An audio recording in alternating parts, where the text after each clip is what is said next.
Voilà, bienvenue dans Grâce divine. Bienvenue à toutes les femmes qui sont connectées.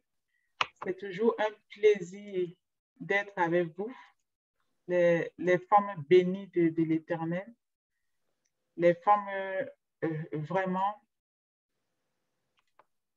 puissantes, les femmes qui ont compris qu'il faut se lever et qu'on ne peut plus dormir comme ça, on peut plus se laisser manger par les sauterelles et les fourmis. C'est terminé. On ne peut plus se laisser en fait manger, laisser nos enfants se faire grignoter leurs années de vie par les criquets et les souris. C'est terminé. Je rends grâce à Dieu pour vos vies qui est connecté ce soir. Je bénis vraiment l'Éternel pour la vie de vos enfants et pour tous les enfants de vos familles et même de vos amis. Je bénis également la vie de tous les enfants du monde entier.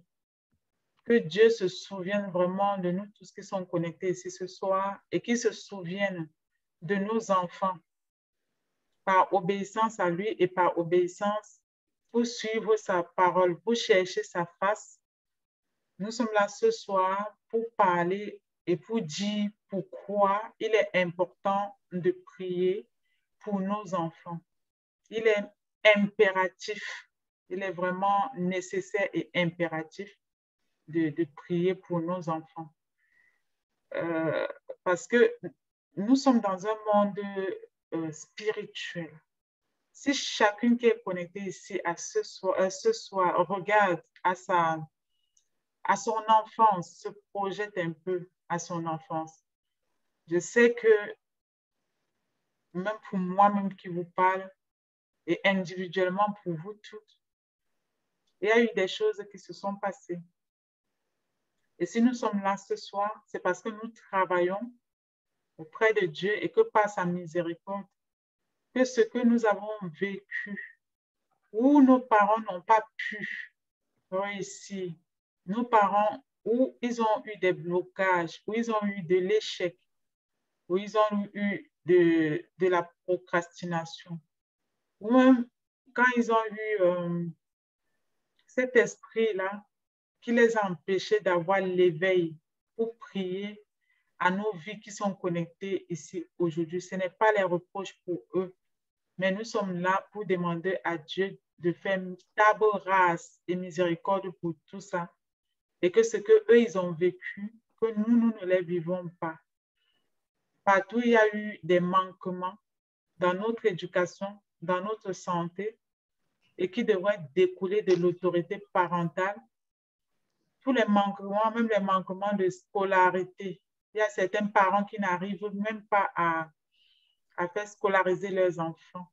Ils n'arrivent pas à demander la direction divine pour la vie de leurs enfants. Ils n'arrivent pas à prendre les moments de prière pour la vie de leurs enfants, pour le fruit de leurs entrailles. Mais nous sommes là ce soir pour dire à Dieu que ce n'est pas une reproche pour nos parents qui ont été dans leur génération, pour ceux qui sont encore en vie et ceux qui ne le sont pas. Ce n'est vraiment pas une reproche, mais on rend grâce à Dieu pour leur vie. On rend grâce à Dieu pour tout ce qui s'est passé parce que peut-être si tout ça ne s'était pas passé, on ne serait pas là ce soir. On rend grâce à Dieu et que lui, il nous aide à voir les yeux spirituels, qui nous aide à combler auprès de nos enfants aujourd'hui, qui sont les petits-enfants de nos parents, à combler le vide qu'il y a, qui nous aide en tant que parents aujourd'hui à notre mission de vie auprès de nos enfants, qui nous aide à être des parents patients, à être des parents tolérants. Je sais très bien que l'éducation des enfants, ce n'est jamais facile, surtout face à ce monde qui devient aussi cruel, surtout face aussi à ce monde, surtout la vie à l'étranger, en Occident, où on est confronté de devoir aussi sortir tôt le matin, revenir le soir, parce qu'il faut payer les factures. Oui, il faut nourrir nos enfants. Ce sont des challenges de la vie. Mais nous sommes là ce soir pour implorer Dieu pour qu'il nous accompagne dans cette mission-là, qui nous aide à trouver le juste milieu, qui nous aide à être des parents au cœur de Dieu, qui nous aide vraiment à être ces parents-là, que par notre modèle, notre façon d'être, nous allons pouvoir transmettre ça à nos enfants et que nos enfants soient le témoignage de notre propre vie. Nous sommes là ce soir parce que nous souhaitons humblement regarder à Dieu pour qu'il nous aide à être ces parents-là, des parents qui ont de la compassion pour les enfants, à être des parents présents, pas des parents qui sont présents et absents en même temps, parce que trop occupés. Qu'il aide ce soir chaque femme qui a même des activités, du travail, à pouvoir trouver le juste milieu pour accorder du temps à ses enfants, pour accorder de l'entretien, le soin corporel et l'entretien physique pour aider les enfants à grandir en sagesse divine, pour aider les enfants à grandir, à éclore et à percer en intelligence. C'est pourquoi nous sommes là ce soir. Voilà. Alors, pourquoi il est important de prier en fait pour nos enfants? Nous-mêmes, nous savons, nous sommes dans un monde maintenant où il y a beaucoup de fléaux, malheureusement, des fléaux dominateurs, des fléaux qui sont en train de dompter le monde entier. Le premier fléau, nous sommes tous conscients, il y a en fait l'émergence de choix de partenaires de vie qui ne relèvent pas d'ordre divin. Je sais que vous comprenez très bien ce que je dis. Oui, on est à une époque où j'ai quelque chose, s'il te plaît. On est à une époque où, oui, donc je disais que nous sommes dans un monde actuellement qui est vraiment assis sur des fléaux tels que vous connaissez, des fléaux du choix de partenaires de vie, de partenaires divins de vie, où l'école enseigne qu'il faut aller avec les partenaires de même sexe, qu'il faut aller avec qui on veut. Mais nous, en tant qu'enfants de Dieu qui avons la crainte de Dieu, nous sommes là ce soir pour dire combien de fois il est important de prier pour ces enfants, parce que le monde, en fait, devient un monde qui est miné et ça devient, ce n'est même plus en cachette, c'est miné tellement par plusieurs mots, par des mots. Quand je parle de mots ici, c'est mots avec M-A-U-X. Donc les mots, ça peut être minés par des difficultés de la vie. Pourquoi on doit prier pour nos enfants? Pourquoi nous devons prier pour nos enfants? Nous devons vraiment prier pour nos enfants. Dieu nous invite en permanence à prier pour nos enfants parce que la prière d'abord d'un parent est une prière, les prières des parents sont des prières exceptionnelles. C'est des prières qui viennent généralement des entrailles, du fond du cœur. Parce que Dieu a fait ce mystère de telle sorte que les enfants dans la vie ne peuvent pas avoir plusieurs parents. Même bien qu'on va avoir les parents adoptifs, ça restera que c'est des parents adoptifs. Ce ne sera pas, on dira toujours parents biologiques, parents adoptifs. Le mystère en fait de la parentalité, Dieu a mis en cela en fait une autorité. Et il a mis une autorité, et qui dit autorité, qu'on a de l'autorité sur quelqu'un, ça veut dire qu'on exerce un certain pouvoir et aussi, ça veut dire qu'on peut décider par notre posture, par cette posture divine que Dieu a transmise aux parents d'influencer positivement ou négativement l'avenir des enfants. Voilà. C'est pour ça que vous allez voir, il y a des enfants qui devraient que normalement leur destinée, ils étaient appelés à être des enfants très grands, des enfants qui devaient intervenir vraiment aux portes des nations, mais finalement, cette destinée peut être renversée à cause des malédictions parentales.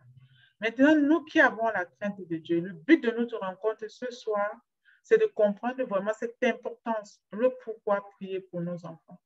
Donc, nous devons en tant que prier pour parents, pardon, prier pour nos enfants parce que les moments de prière déjà pour nos enfants, c'est des moments profonds. Qui peut mieux prier pour nos enfants si ce n'est nous-mêmes? Voilà. Les enfants, ils font partie de notre sang. Ils font partie de notre chair. Par exemple, une maman qui porte un enfant 9 mois, qui va accoucher. Il y a des mamans qui sont passées à trépas sur la table de l'accouchement parce qu'elles accouchaient. Elles y ont laissé leur vie. Nous devons vraiment prier pour nos enfants pour que Dieu les éloigne vraiment de tout ce qui est maladie, de tout ce qui est mensonge, de tout esprit de délinquance, vraiment de tout esprit de mort subite, de tout esprit même de drogue, de tout esprit d'éloignement. Il y a des enfants, quand ils approchent à l'adolescence, ils peuvent avoir des troubles de comportement. Certains peuvent fuguer. Il peut y avoir un esprit de fugue qui peut s'installer en ces enfants-là. D'autres, à l'âge de l'adolescence, avec la puberté, ils peuvent être amenés à être influencés par des mauvaises compagnies. Ils se retrouvent ainsi avec leur destinée renversée ou échangée ou même détruite parce que quoi? Ils ont rencontré la drogue un jour sur leur chemin. Le but de prier pour nos enfants en tant que parents, c'est implorer la doléance de Dieu pour qu'il agisse en faveur de la destinée de nos enfants, qu'il agisse en faveur de leur avenir. On est vraiment dans un monde où les hommes, où vraiment on est dans un monde, c'est noté, hein, attendez, je vais lire le livre là, 2 Timothée 3, versets 1 à 4, c'est dit ceci. Sache que dans les derniers jours, il y aura des temps difficiles, car les hommes seront égoïstes, amis de l'argent, fanfarons, hautains, blasphémateurs, rebelles à leurs parents, ingrats, irreligieux, insensibles, déloyaux, calomniateurs, intempérants, cruels, ennemis des gens de bien, traîtres, emportés, enflés d'orgueil, aimant le plaisir plus que Dieu. Voilà la parole qui vient de la Bible. 2 Timothée 3, versets 1 à 4. Ce n'est pas moi qui le dis. Vous comprenez là que il faut vraiment préserver l'avenir de nos enfants quand tu lis ça. Il faut les préserver de ce monde qui devient cruel et néfaste. Nous devons prier à l'avenir de nos enfants, prier à leur vie pour que nos enfants ne soient pas des enfants remplis de têtutesse et de tous ces mots que vous venez d'entendre vous-même dans la parole divine. Nous vivons vraiment un temps où vraiment de plus en plus la manifestation de ce verset biblique que je viens de lire là est palpable. Personne qui est connecté ce soir ne va me dire que dans un entourage proche ou lointain, Il n'y a pas tous ces mots que je viens de lire dans 2 Timothée 3, 1, 4. Ce n'est pas moi qui le dis. C'est pourquoi nous devons sans cesse prendre la responsabilité de faire les prières de déclaration à Dieu pour l'avenir de nos enfants. Nous devons vraiment implorer la crainte divine pour l'avenir de nos enfants, pour que nos enfants soient ces enfants-là, des enfants exceptionnels, comme Jésus, comme l'enfant Jésus. Qu'ils soient ces enfants-là comme l'enfant Daniel, qu'ils soient ces enfants-là à l'image de l'enfant Joseph. Nous devons préparer l'environnement sentimental et émotionnel de nos enfants en regardant notre entourage proche et lointain et de comment nos enfants se comportent dans ces environnements-là. Beaucoup de personnes, beaucoup d'enfants sont assis sur le poids des blessures intérieures, héritées des parents, installées en eux à cause des réalités de la vie, dues parfois par des violences conjugales. D'autres violences conjugales venant de la part des enfants et que les enfants ont assisté à ça. Ça les a fragilisés, mais ils ne peuvent pas parler, ils n'ont pas le mot à dire parce qu'ils sont tout petits, ils subissent. C'est des erreurs venant des parents. Voilà. Il convient à tout le monde qui est connecté ici ce soir vraiment de prendre conscience de tout ça parce que nos agissements d'aujourd'hui feront de nos enfants les futurs adultes de demain.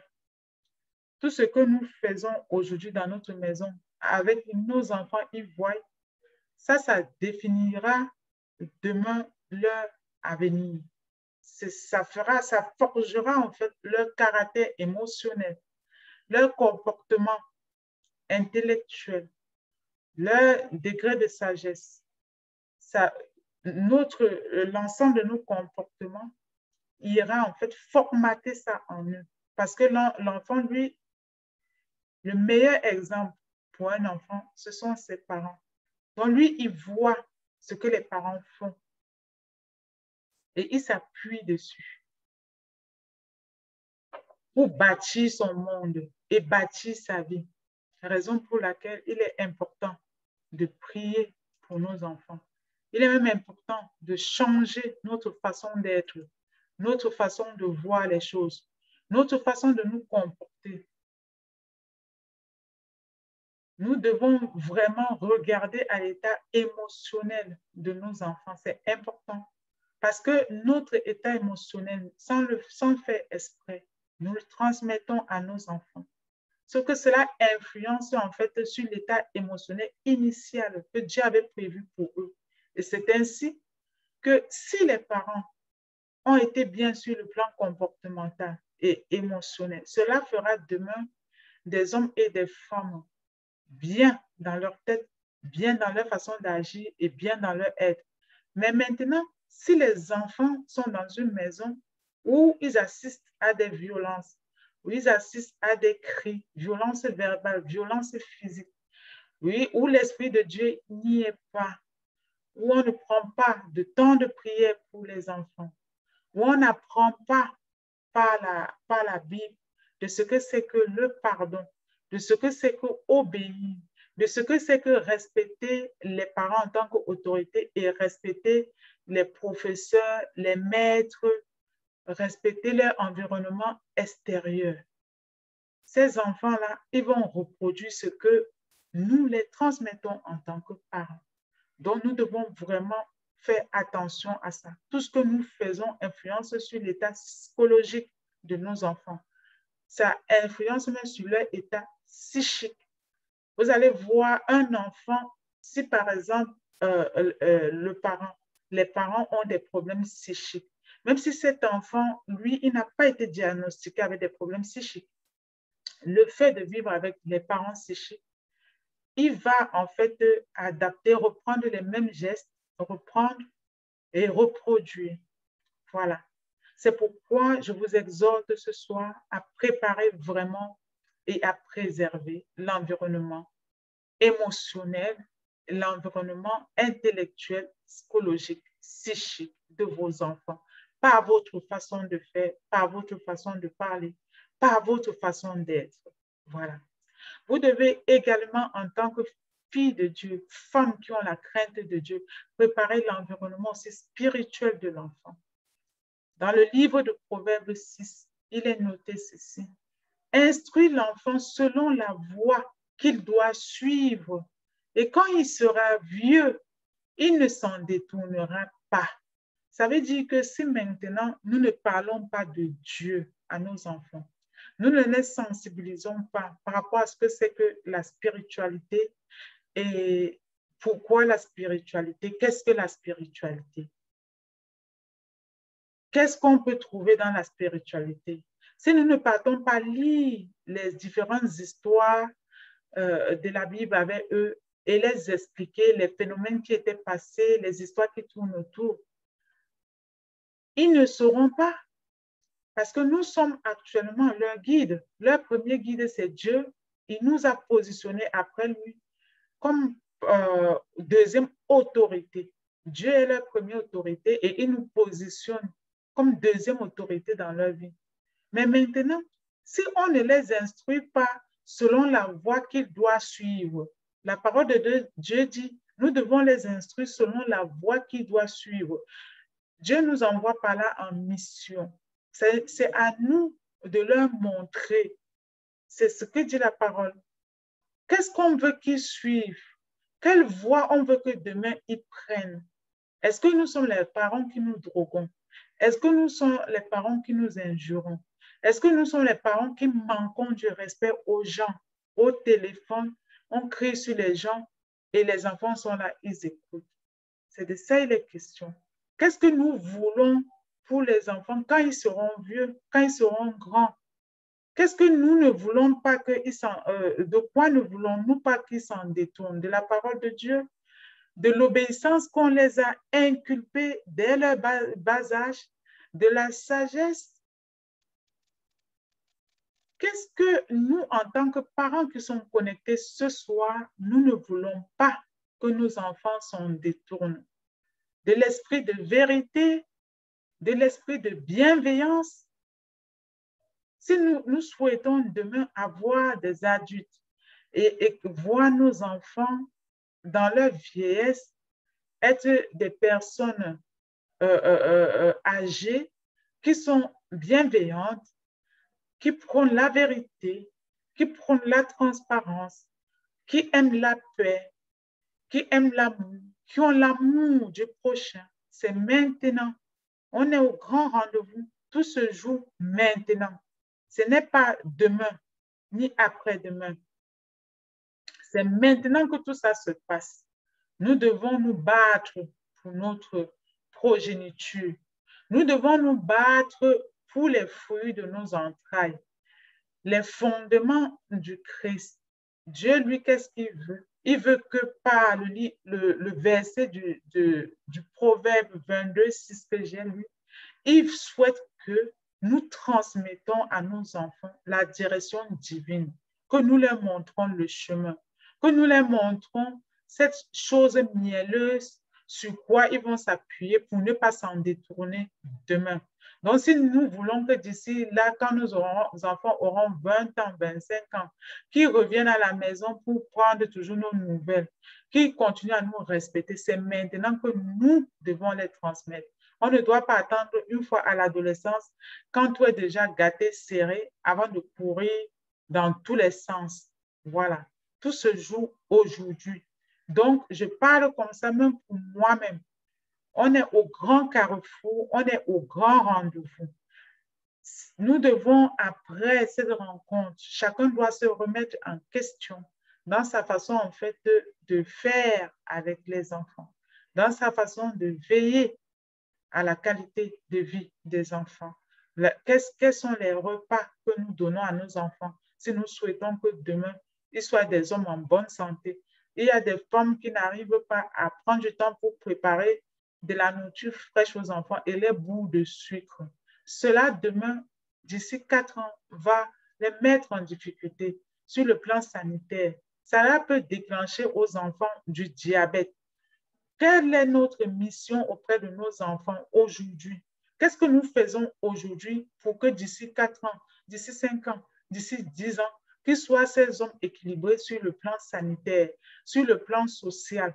Est-ce que nous, en tant que parents, nous veillons aux amis avec qui ils marchent? Voilà. Il y a des parents qui ne connaissent même pas les amis de leurs enfants.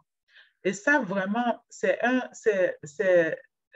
un grand danger dans la mesure où il y a des enfants qui n'étaient pas destinés vraiment à avoir une vie qui finit mal.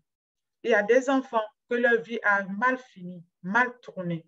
Parce que quoi, si le parent au moins avait creusé pour connaître l'entourage, les camarades, qui est-ce que les enfants fréquentent.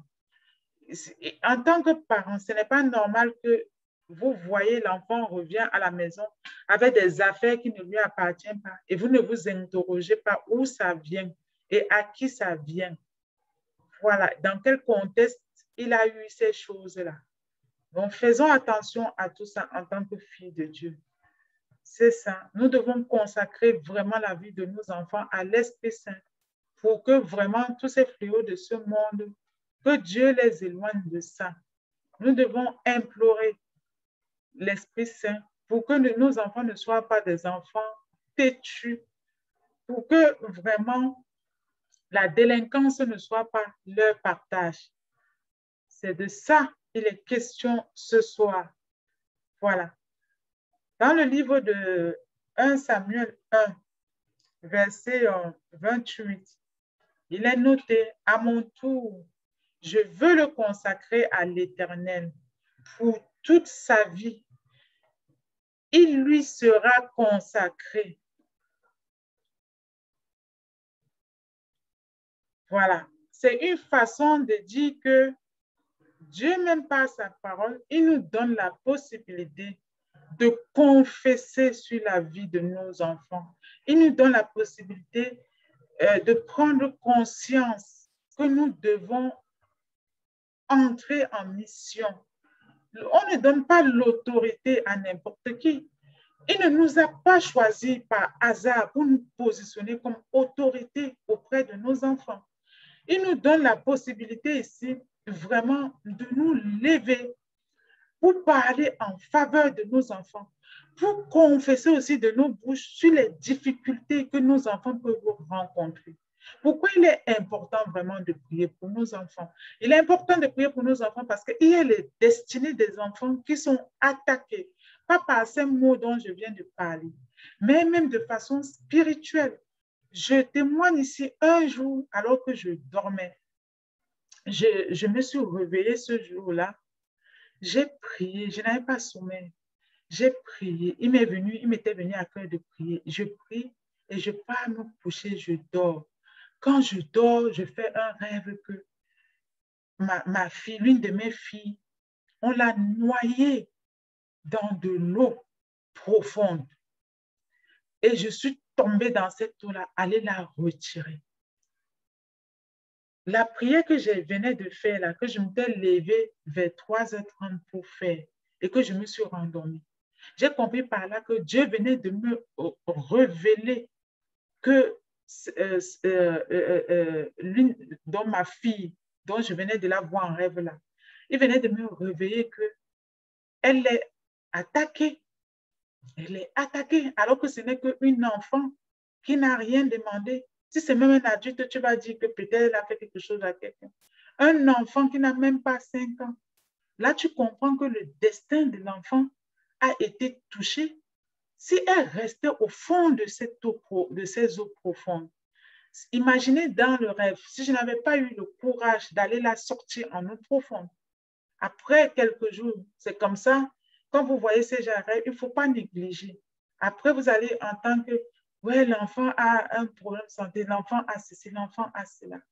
Or, si je n'avais pas peut-être prié cette nuit-là, je n'aurais peut-être pas eu la révélation. C'est ça. C'est pourquoi il est important de prier pour nos enfants. Il est important de se lever pour confier à Dieu leur avenir. Il est important vraiment de se lever pour confier à Dieu leur devenir, pour confier à Dieu. Il est important de se lever pour dire à Dieu que nos enfants sont vraiment un trophée de grâce dans notre vie.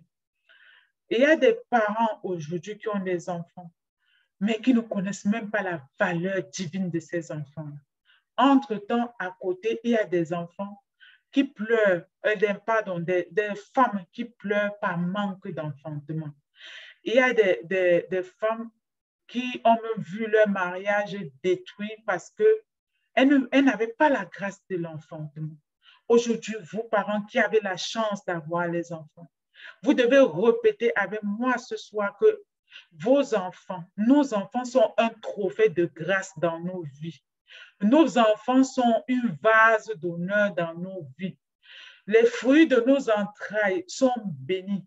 Nos enfants sont des vases d'honneur de Dieu. Nos enfants sont des transformateurs des destinées.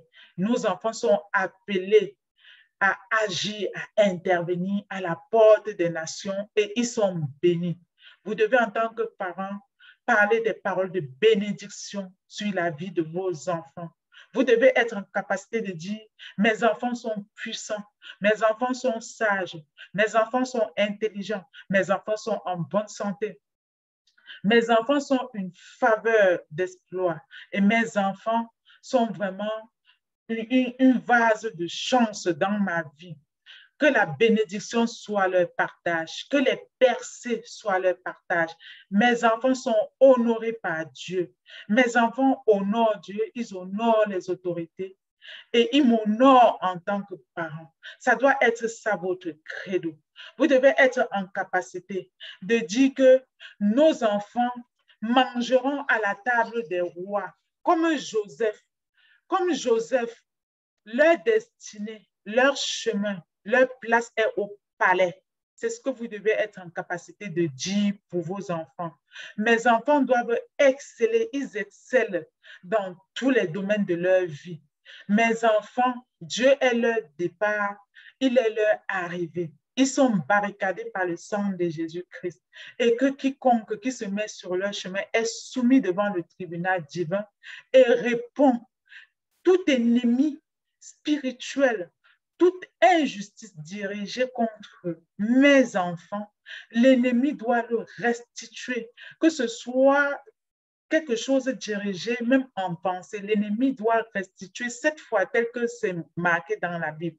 Vous devez être en capacité de dire que le système de pensée de vos enfants soit en permanence renouvelé et que leur système de pensée est divin et que leur choix marital est divin. Vous devez dire que mes enfants sont unis, unis entre eux. Ils vivent dans la paix. Ils sont unis également en Christ. Mes enfants créent un empire et de cet empire-là découle le partage divin. Que la paix règne entre eux. Entre eux, ils forment un empire et ils créent des empires qui bénissent le monde entier. Vous devez être en tant que parent dit que mes enfants sont célébrés à la porte des nations.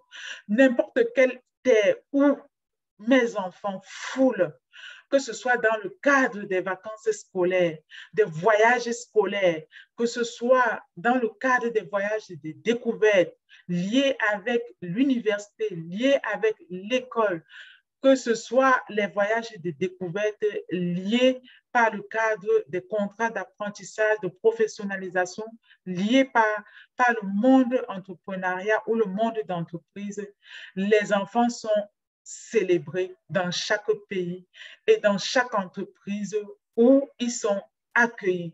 Vous devez être en capacité de dire que mes enfants sont des faiseurs d'exploits. Ce n'est pas moi qui le dis, les faiseurs d'exploits, c'est noté dans la Bible. Et que mes enfants sont vraiment un trône de grâce dans ma vie. Mais vous devez dire que le fruit de nos entrailles, nos enfants sont vraiment le fruit de nos entrailles et qu'ils opèrent à la dimension des nations dans tous les domaines, dans les domaines de la science comme Daniel, dans les domaines d'architecture, de la médecine. Vous devez viser haut pour vos enfants. Vous devez être en capacité de proclamer que vos enfants ne vous enterreront pas. C'est ça. Vous devez assister à voir la célébration de vos enfants. Vous devez assister à les voir grandir, assister à les voir mûrir sur 4 générations, voir vos petits-enfants, vos arrière-petits-enfants et partir dans vos vieux jours bénis. Vous devez implorer Dieu pour dire que vous êtes appelés à raconter des histoires divines qui sont dans la Bible, à partager ça avec vos enfants et ensemble avec leurs petits-enfants et ensemble avec les arrière-petits-enfants. C'est de ça, c'est cette vision que nous devons en tant que parents avoir pour nos enfants. Nous ne devons pas être juste des parents qui crient, qui hurlent parce qu'on est fatigué. On est fatigué, on est sous le poids en fait du rythme très pressant, très rapide de l'Occident. Vous devez être en capacité de dire vraiment que, comme Joseph, nos enfants sont des modèles de travailleurs. Nos enfants sont bienveillants partout où ils franchissent, partout où ils sont, que ce soit à l'école. Ce sont des enfants honnêtes. Et de vos enfants, de par leur comportement, ils se différencient, ils sont distingués. Les hautes autorités les remarquent, on les repère par la grâce divine que Dieu a mis en eux, par leur capacité à être intègres, par cette obéissance que vous les avez transmis comme valeur depuis la maison. Comme Joseph, leur place est au palais. Comme Daniel, ils opèrent à la haute dimension, ils opèrent à la tête des nations. C'est ça. Dans tous les domaines, nos enfants sont bénis dans tous les domaines de leur vie. Nos enfants sont contrecarrés par les anges de l'Éternel. Dieu est leur dévancier. Leur destinée est d'avance dévancée par le sang du Christ et c'est le sang du Christ qui opère pour eux. Tout ennemi qui vient contre nos enfants se confronte directement à Christ et c'est Christ qui combat pour eux et qui agit pour eux. Chaque parent doit être en capacité de pouvoir dire ça. Vous devez proclamer que vos enfants, nos enfants sont vraiment des percés. Leur nom est percé, leur nom est abondance, leur nom est floraison, leur nom est richesse. Nos enfants sont bénis et leur bâton de commandement, c'est le bâton de Moïse, c'est ça leur guide. Et ça leur permet, par la puissance divine, d'enterrer tous les ennemis de leur vie. Exactement comme la mer Rouge avait enterré Pharaon et sa suite. C'est comme ça. Vous devez être en capacité de dire que les fruits de vos entrailles, ils ne connaîtront pas la procrastination. Les fruits de vos entrailles ne connaîtront pas de maladie, ces maladies longue durée, cette maladie qui pourrissent les vies des gens, ces maladies d'aujourd'hui que nous voyons sans faire exprès, on va dire telle personne atteinte du diabète, telle personne atteinte du cancer. Il faut être en capacité de proclamer que l'Éternel aide pour que ça ne soit pas le partage, que ça ne croise pas le chemin de tes enfants. C'est ça. Que par ton obéissance à Christ, tes enfants soient épargnés de tous ces maux-là. Que le fruit de nos entrailles ne connaît pas la paresse. Que le fruit de nos entrailles, qu'il soit puissant et fort, que ce soit vraiment des hommes battants, qui ne connaissent pas de nonchalance dans leur vie, qui finissent leur jour en bien, que leur vieux jour soit béni, qu'ils soient des enfants qui ne connaissent pas de dettes, qu'ils soient des enfants qui vont construire des patrimoines qui béniront eux-mêmes leur famille, leurs petits-enfants. Qu'ils soient ces gens d'enfants-là qui ont de l'intelligence financière, de l'intelligence entrepreneuriale et que ce que vous avez vécu en tant que parents, ce que vous vivez comme mot actuellement ne soit pas leur partage. Et ça, c'est possible. Que les vieux jours de nos enfants, qu'au soir de leur vie, vraiment, que chaque jour, le jour où ils arriveront au soir de leur vie, que le soir de leur vie soit béni, qu'il soit au soir de leur vie, pas comme des parents au soir de leur vie qui manquent de quoi subvenir à leurs soins, à leur santé, même manquer de quoi manger. Que ça ne rencontre pas le chemin de nos enfants, parce que le travail qu'on est en train de faire maintenant, c'est pour préparer cet avenir-là. Si on a des enfants sages, si on a des enfants intelligents, qui ont compris très tôt ce que c'est que l'intelligence économique, l'intelligence financière, l'intelligence même sanitaire, préserver sa santé, ces enfants-là, ils bâtiront de grandes choses demain. Il y a des destinées des enfants qui ont été brisées et que le soir de leur vie a mal tourné parce que quoi, un jour, sur le chemin de leur jeunesse, ils ont rencontré une sale maladie. Et ça a changé le cours de leur vie à jamais. Et nous, en tant que parents, nous devons être en capacité de proclamer ça, que nos enfants ne connaissent pas la drogue, parce que la drogue détruit, ça détruit des vies, ça détruit des familles. Nous devons vraiment prier que nos enfants finissent bien, qu'ils ne soient pas comme Samson. On va dire, il avait servi Dieu, il était vraiment bien et qu'au soir de sa vie, Dieu n'y est plus, il finit mal. Que vraiment ce ne soit pas ça.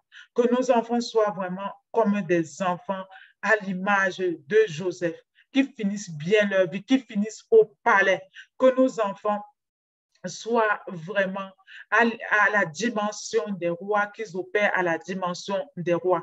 Que Dieu leur donne la grâce d'être célébrés en tout temps et en tout lieu, qu'il leur donne la grâce d'être célébrés à la porte et au soir de leur vie, qu'il leur donne la grâce d'être célébrés dans leurs études. On doit être en capacité de proclamer que nous assisterons aux célébrations de nos enfants et que les célébrations ne se limiteront pas juste qu'un jour ils ont eu de l'argent. Les célébrations, ça commence maintenant. Quand les enfants, voilà le début de l'année scolaire, quand ils vont ramener d'ici 2, 3 mois les résultats scolaires, voilà où commence la célébration. La célébration, c'est que quand l'enfant revient, il a bien travaillé, quand son année scolaire se passe bien, quand il passe une année scolaire en bonne santé, avec de la bonne compagnie. Voilà les premières célébrations de l'enfant. Que les premières célébrations de l'enfant avec ses parents aussi, c'est ce moment d'échange qu'ils ont avec vous tous les jours. C'est ce moment d'échange, ce moment de qualité qu'ils ont avec vous tous les jours. On ne soit pas juste des parents qu'on paye juste les factures et puis on n'y est pas. Et les enfants sont amochés, amorvés, avec les mauves mal entretenus, tout ça. Non, on ne doit pas être ce genre de parents. On doit voir à travers nos enfants qui nous sommes, que nos enfants soient bien apprêtés avant nous-mêmes. Prenons soin de nos enfants pour que demain, ils prennent soin d'eux. Prenons soin de leur vie spirituelle. Prenons soin de cette capacité de leur transmettre de la sagesse. Prenons soin d'eux, que Dieu nous aide à leur transmettre les bonnes valeurs de cette vie dans ce monde perdu. Il est possible encore en tant que parents de transmettre de bonnes choses à nos enfants. Il est encore possible en tant que parents de dire à l'enfant ce qu'on souhaite. Assurons la protection de nos enfants à travers le sang de Jésus-Christ.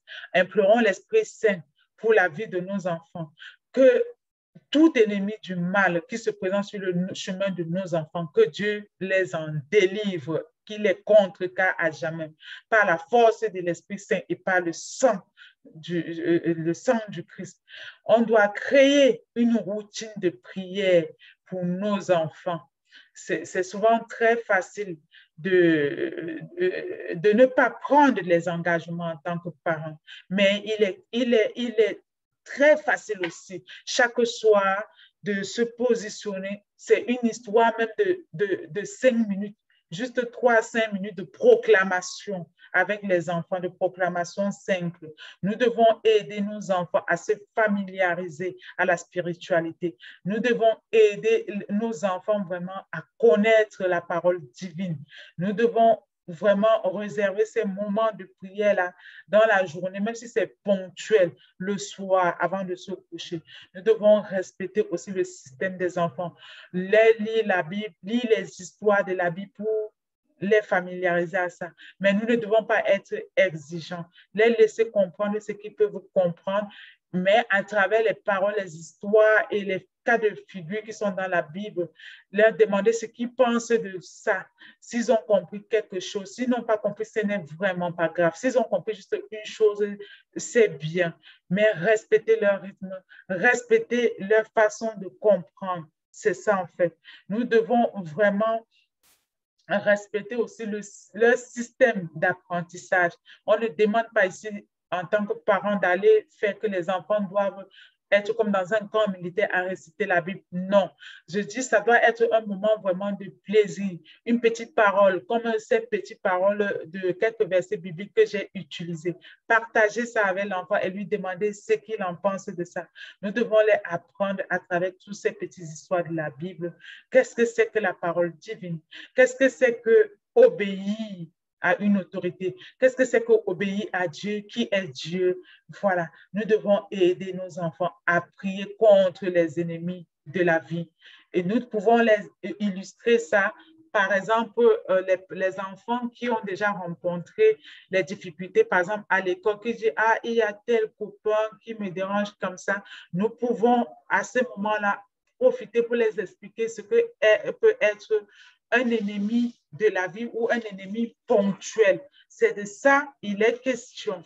Donc, sur ce, je suis au thème en fait de ma présentation et je vais laisser la parole à tout le monde pour que vous puissiez parler comme d'habitude, que chacun puisse en fait échanger.